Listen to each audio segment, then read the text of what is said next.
Mayhem under the moon. In their full glory as well, lighting up the grid for this final Heat 3 of the Shell Australian Touring Car Championship from Eastern Creek.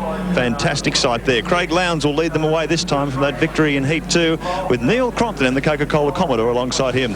Russell Ingall in the Castrol Commodore will start out of row 2 with John Bowe alongside the Castrol Holden. Dick Johnson behind them with Wayne Gardner alongside car 17. Row 4, Tony Longhurst in the Castrol Falcon with Larry Perkins in the Castrol Holden alongside him. Rounding out the 10, Paul Romano moving up through the pack in the pack leader Racing Falcon EF, and Terry Finnegan in the Sony Autosound Commodore. The V8 Brigade ready to blast in the dark. This is heat number 3 on tonight's program. Lowndes and Crompton share the honours. Who will it be as they rocket into turn number 1? It's the kid again with the hold shot. Heading down a blaze of lights. Crompton has not given an inch on the outside, looking for some racing room. Glenn Seaton making his way through the field, but once again it is Lowndes from Crompton. The other Coca-Cola car of Wayne Gardner up there. The two Shell cars, Johnson and Bowe. Russell Ingall in the Castrol entry. Come back through the back part of the circuit, looking magnificent under lights here, Eastern Creek. Peter Brock and Mark Scaife's cars, both too badly damaged to continue in the third heat, unfortunately. So Lowndes alone to fight. The Holden Racing team at the front of the field. They come up through the switchback. What sort of a challenge does this present to the drivers driving at night, Bradley? Any difference? It should be a lot better for them, really. It'll be a little bit cooler, won't be so hard on the tyres. Maybe the Bridgestone guys might have to work a little harder earlier to get the heat into their tyres, but as you can see from the job Craig's doing, it's not really a problem. Craig Lowndes leads them down the main straightaway for the first time in this one. Yet another good start from Neil Crompton as the crowd goes nuts. They're really warming to Craig Lowndes. Russell Ingall, Mark Osler, has been one of the stars of the program, up into third place. Really has been outstanding. Guy very strong in European Formula 4, and down the inside comes Wayne Gardner, fighting back from that black flag in the second heat. He's really pumped up. I know he was on fire in the pits a few minutes ago, so we really want to get a good result out of this final heat. Up behind his teammate Neil Crompton. Ingall shuffled back one position to 4th. As we take race cam aboard Dick Johnson's car, Dunlop race cam, in behind Russell Ingall. You can just see how busy they're working across this twisty part of the circuit. You can also get a feel of how well lit Eastern Creek is tonight. A few of the drivers had some reservations before tonight's action. It is extremely well lit, and the guys enjoying themselves out there on the track. Russell Ingall, the pressure is on the Castrol pilot now. Dick Johnson right behind John Bowe, a place further back. Well, it's been a great fight back from Dick Johnson. Had an engine problem in the first heat, had to change engines, started from the rear of the second heat, fought his way up on the grid for the start of this third, and he's really on fire here tonight. FAI 17, Johnson running in 5th position, right behind Ingall, but Gardner, Crompton and Lowndes ahead of him. Both Gardner and Johnson this afternoon and tonight have not had the ideal run. Gardner, of course, was black flag and had a stop-go penalty in heat number 2. Johnson pitted early in heat number 1. So for these two guys to fight back in the vein they have has just been absolutely outstanding. There you have Wayne Gardner, hot on the heels of his co-driver and team partner, Neil Crompton. Is there going to be team orders here, Brad Jones? Well, at the moment, Gardner's going a little bit faster than Neil, so I'm not sure. I don't think so. They certainly out there fighting for, every part of the circuit between themselves, but Crompton won't want to hold Gardner up, and he's looking pretty good in the championship. He's got a nice points position, so we'll just watch for a couple of laps. Glenn Seaton will really be on fire too, Bradley Jones. He's starting on a new set of tyres in this second heat.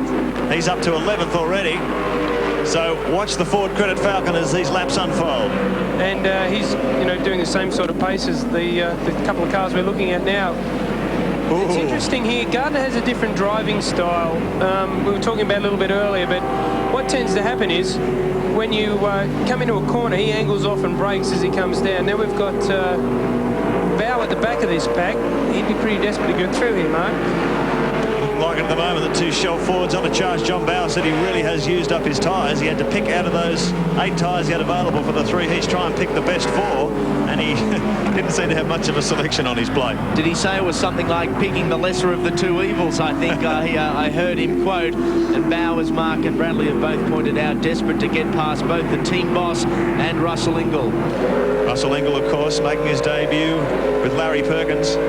Bathurst last year, first time with Larry, first time they win the race from almost a one-lap deficit. An incredible run for Russell, and he's really showing that form is no fluke as Bauer sneaks through on the inside of Johnson. Well, if he's running out of rubber, he's certainly got a bit left at the moment. Very nice move. Was that being kind on the boss's part, do you think, Bradley? Probably slightly. I mean, he certainly doesn't want to see his two cars in the wall, but no, I think Dick doesn't sort of cut John too much slack, especially the first round of the championship. Every driver is out there to win. Now here they go, the Coke cars. Well, that's Gardner sneaking through on the outside. I think Neil opened the door there, perhaps. Yeah, I certainly don't think Neil slipped a gear. So all these Dunlop guys running in the mid-62 second bracket. Lowndes fastest lap so far, 62 dead. He's just fired off a 2-2. So he's really got about half a second on these guys at the moment and opening the gap all the time. 2.8 seconds that time around. 5 laps completed. Glenn Seaton breathing fire in his Ford credit Ford. As Mark alluded to early, he started well back in the field. There is one of the pack leader cars. Paul Romano, Alan Jones' teammate. Just up there in 11th position, just outside the top 10. 22-year-old from Queensland, debuted in the V8 category in a Commodore last year, and now has changed this level 1 operation. And look at this as Glenn Seaton closes in right behind Alan Jones. There could be a little bit of feeling here. Just a touch. Well, they're both Falcons. They're both on Bridgestone tyres, and these guys are former teammates, so there would be a big notch you can carve in your gun, whoever comes out winner of this little scrap. Glenn Seaton, many expected to be the force here at Eastern Creek. He's had a lot of success here in Sydney's outer west. And as we saw in heat number 2, things really haven't gone Glenn's way. He was forced to start from the rear of the field in this, the third heat. He's come through really well and now chasing Alan Jones, a slower car in the way. Both drivers managed to get round without a problem. And there is the freight train that heads down the main straight. Quite literally the charge of the light brigade as they come down the main straight. It's still Lowndes in control. Gardner second, Crompton, Ingall in fourth, John Bowe, Dick Johnson, Tony Longhurst, Larry Perkins, Alan Jones and Glenn Seaton climbing up into the top 10. Well, Wayne Gardner has really stretched quite a gap on Neil Crompton, his co-driver. We saw Gardner pass Crompton a lap or so ago.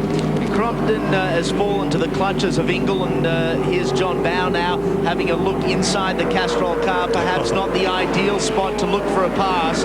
They will be nose to tail as they come out of the flip-flop. Oh, Stephen Richards in trouble again. The nightmare continues for Team Valvoline. I've seen him doing a bit of lawn mowing earlier on. He's back out on the grass again, back on the circuit, fortunately, without too much damage, car 32. So this is the battle for 4th, 5th, 6th, 7th, Ingall, Bowe, Johnson, Tony Longhurst. Very spirited run from the Castrol Falcon too. As we take Dunlop race cam aboard Dick Johnson's Ford as he's in this great battle.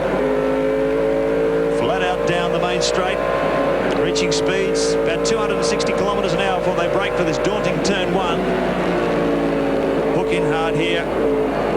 Bradley Jones, it looks like it's a very physical circuit to drive Eastern Creek. Very demanding circuit. It's very hard on the right front tyre, in actual fact. There goes John Bowe. Well, you know. Oh, look at the damage to the front too. He's given the guy in front of serious. He's given Ingall a bit of a tickle up there, and unfortunately spun. Well, he did say his tyres were going away from him. He didn't have much life left in him. Do you think that's just overcooking it on the rubber?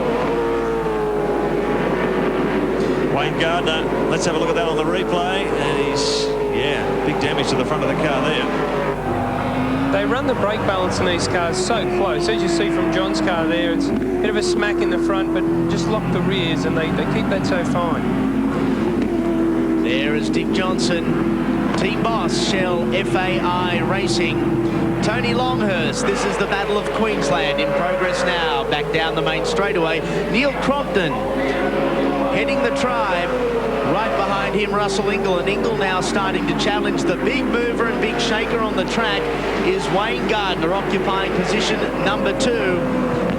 It's just on a 61.75. That's 0.2 of a second faster than Craig Lowndes' quickest time in this third heat. So Gardner is really flying. There's our race leader, Craig Lowndes, 2.3 seconds the gap at the moment. as he leads them through the dark. Let's check how they sit at the moment. Lowndes in charge. Wayne Gardner, as you said, on a real charge in second place. Neil Crompton in third. Russell Ingall in the Castrol Commodore in fourth. And Dick Johnson rounds out the five. Don't go away. We'll be back with plenty more in just a moment. 3 of the Shell Australian Touring Car Championship opener from Eastern Creek. This is Neil Crompton. Russell Ingall behind in the battle for third, fourth, fifth and sixth. Wayne Gardner, the real charger in the pack. He's closed the gap to 2 seconds. Our race leader, Craig Lowndes, so we'll keep an eye on that. There's Crompton in the number 7 Coca-Cola Commodore. And just when it looks as though Russell Ingall is about to pounce, Neil manages to find just that little bit extra to move out ahead.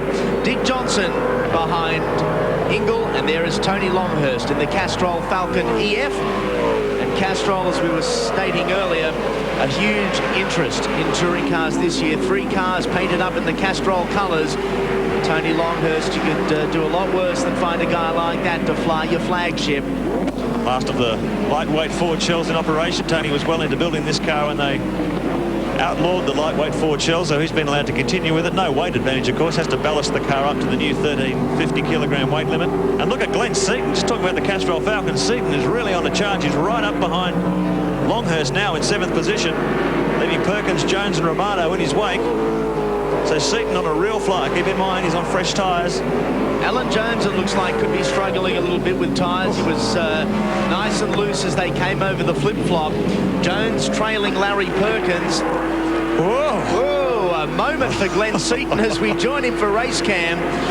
You see Seaton grab a huge armful of luck. It was almost 180 degrees, Brad Jones. Well, he's certainly pedaling this thing as hard as he can. He's, you know, Glenn's a very relaxed driver. You can see from the way he's sitting there, there's a bit of a glance around. Mitre 10, 3 out of 3 for Marcus. He's knocked the lip off another Mitre 10 front spoiler. So he's not having the best of opening rounds for his Shell Championship this year. Down the inside of Longhurst. Let's take on race cam as he sneaks down the inside of the Castrol Falcon. That'll move him up to 6th position. He really is flying. There's your race leader, Craig Lowndes from Victoria. The real news here, it's down to 0.9 of a second. That time around, there is Gardner and the red and white Coca-Cola Commodore behind them. Could this be a situation, Brad, where the Dunlops are working better in these cooler temperatures? Oh, I'd say this will be an interesting test for Craig. Gardner's certainly catching him. They've pulled a second out of him on that lap, so Craig's obviously had a little bit of trouble with traffic. And it'll be interesting to see how he puts up with the acid test. So 8 laps to go. Look back through the top 10 here on the main straight. Just see Lowndes, Gardner and Crompton sneak through. Quite a gaggle after Crompton. There's Crompton there. Then we've got, I think it's Ingall, Johnson, Seaton, Longhurst, Jones. There's Larry Perkins in 9th position. And Paul Romano right behind him in 10th. Good run from Romano. Fair bit of pressure on the youngster's shoulders. And John Bowe, meanwhile, has come into pit lane. Here's his teammate Dick Johnson, locked in a big battle with Glenn Seaton. As we said, Seaton on a real charge right up behind Johnson in 5th position right now. There's Bowe. And a bit of battle damage there, Brad. Not a good start to his championship year, really. I mean, it's going to be a tough battle from here. Down go the curtains on the John Bowe pit. Not a good start for the year. Glenn Seaton, meanwhile, continues the attack. Pulls out of the drum behind the Shell 17 Falcon. Look at the amount of horsepower he's getting out of this Ford Credit Falcon as he sneaks down the inside of Dick Johnson's car, picks up another position. That's up to 4th. He's only got Crompton, Gardner and Lowndes ahead of him. He's really flying, Brad. Fantastic job, really. His car's obviously handling very well. Glenn's cars have never been unbelievably strong. Oh, big move under Ingall there. A bit of a touch. But his car's working great. He's obviously got the good tyres on it, and he's marching towards the front. He's doing the same pace as the leaders. He's just got a bit of a traffic problem here. Couldn't get closer than that at a turn 2. Braking from 190 kilometres an hour turn across this difficult switchback. Ingall have his mirrors full of Ford Credit Ford here. They come back onto the circuit, up toward turn 5, turn 6. 14 laps completed this time around, 6 to go. I can assure you Russell Ingall knows exactly every move Glenn Seaton is making at the moment.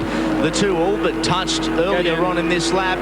Seaton, he did it to Johnson last lap. Can he out-drag Ingall as they head down the main straightaway? See how much corner exit speed he had there, Brett. He's just taking yards off him. Yeah, it's true. The car's not necessarily faster in a straight line, even though it looks like it here, but he's just getting out of the corner so much better and putting the power down and just driving straight by them. Looks like he's got another 100 horsepower on board. So Seaton picks up another one. He's up to third. Here comes Dick Johnson up the inside of Ingall. So all the positions changing here, and here comes Jones as well, Mr. Aggression. We saw him come off at turn 2 in heat 2. And he's managed to survive that time around. So Jones on a real charge here too. It's really getting tight at the front of the field with 5.5 laps to go. A great battle mid-pack, and Russell Ingall unfortunately has lost 4 spots over the past 1.5 laps.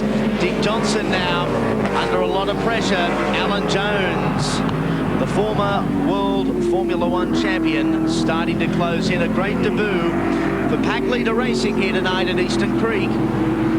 This is a great run from Dick Johnson too. Very competitive here tonight. Got Alan Jones in his mirrors. He's getting attacked from both sides. Comes across the start-finish line again. 15 laps completed for the leader, 5 to go. So it's Lowndes, 1.4 seconds in front of Gardner, Crompton, Seaton, Johnson, and Alan Jones in 6th position. Chasing hard, Tony Longhurst and Russell Ingall. Impressive debut from the youngster. Drafted into the new Alan Jones pack leader racing team this year. After just 1 year in the V8 categories at Privateer, he sneaks down the inside of Ingall. Ingall really is losing a bit of speed here. I'd say he's really running out of tyres. I mean, it's he's had a great performance in the last race and just probably used the touch too much up. But Paul Romano's car was only finished Thursday afternoon. He's doing a great job and had a lot of promise last year, drove really well, and certainly right amongst it now. He's all over Tony. Impressive debut from these Fords. Engines by Campbell Little, the former BMW factory engine tuner. Alan Jones, the Stone brothers, of course, joining in the partnership. He's got the best of people working for him. Bridgestone tyre contract and a Ford factory team as well. So he's set up his own touring car team. He's certainly done it the right way. And the car's looking very, very competitive in this opening round. And Paul's doing a great job. He's not got too much pressure on him. He's sure he needs results, but he's doing a fantastic job. He must be very happy. Oh, that's a bit of a look down the inside of Tony. He's really monstering Longhurst here. Romano's in 8th, Longhurst in 7th, and fighting fiercely. Romano up the inside. Looks like he's got him covered here under brakes. Very tidy manoeuvre from the 22-year-old. Son of Bap Romano, the former sports car racer from the 80s. And really showing all the skill his old man showed back in those days. Less than 2 laps to go now. Here's our race leader, Craig Lowndes.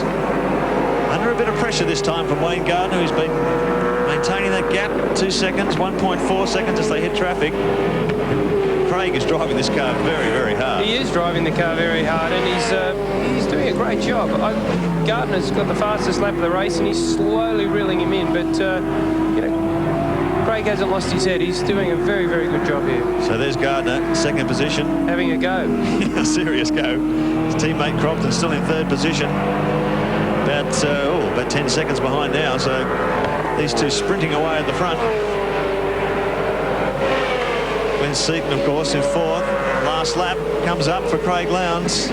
Gardner, the gap 2.5 that time around, so he hasn't been able to close the gap to Lowndes. No, I think the start really was what killed it for Wayne. He took him a couple of laps to get by a few cars, and by then Craig had gone and it was all over. But great drive by Gardner. The Coke team have really shown that they're coming up with the goods. Here we're looking at Craig again. Looks like something's dragging on the ground off the Ashby car just in front of it there. Yeah, Lansvale smash repairs. Looks like a bit of damage to the driver's door too.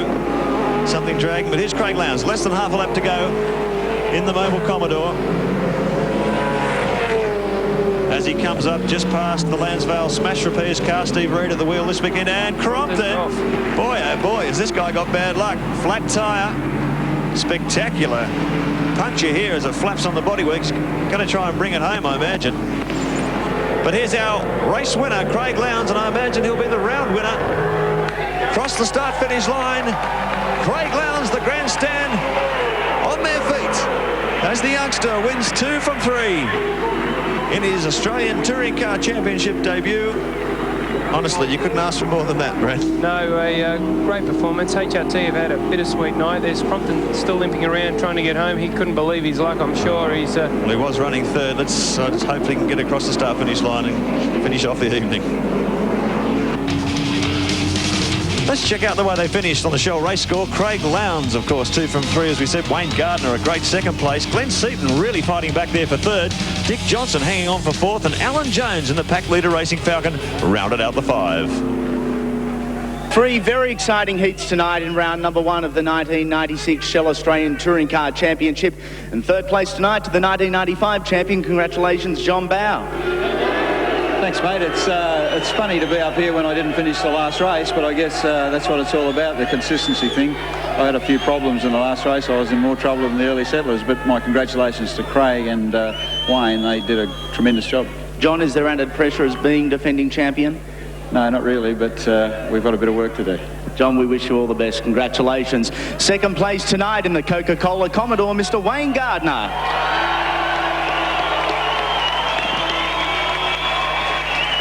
Wayne, a very successful night for both yourself and Neil. No, I think the team's really come of age now. You know, we've done our 2 years apprenticeship, and we've had some hard knocks along the way. But I think really, you know, we sort of made it to the top now, and hey, if we can keep these same sort of progress going towards the end of the year, and who knows, maybe we can even pull the championship. It'd be really nice, wouldn't it, Andy? Nice racing, night racing at Eastern Creek. Did you enjoy? I did, actually. I think it's been a great success. I think the formula of 3 races is really good, although I think this new 2 tyres for 3 races is a difficult thing to deal with. But I think I think it's been a real success. I think it's a lot of fun racing tonight, and I think it's very, very entertaining for the spectators. Certainly, no doubt you'll be up here with us again during the season. Congratulations. At this juncture, I would invite Ross Brodie, the motorsport manager for Shell, to present the winner's garland to the winner of round number 1, Mr. Craig Lowndes.